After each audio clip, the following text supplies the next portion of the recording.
சரிடி.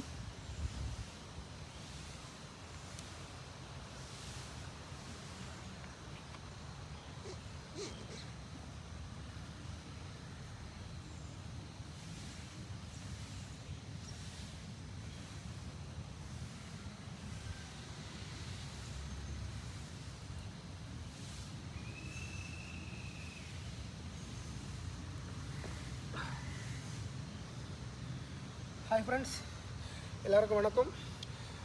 நான் இப்போ எங்கே நிற்கிறேன்னா H2O டர்ஃபில் தான் நிற்கிறேன்.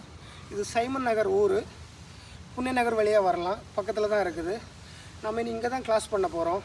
இந்த 1ஆம் மட்டும் நான் வந்து ப்ராக்டிஸ் பண்ணியிருக்கேன். இங்கே நம்ம என்னெல்லாம் பண்ண போகிறோன்னா காலிஸ்தானிக்ஸ், ஜிம்னாஸ்டிக்ஸ் அண்டு ஜக்லிங் பண்ண போகிறோம். பால் பிடிப்புல அது பண்ண போகிறோம். ஓகே, வர விருப்பம் உள்ளவங்க நம்பரை கொடுக்குறேன், பார்த்து வாங்க. ஓகே, பாய்.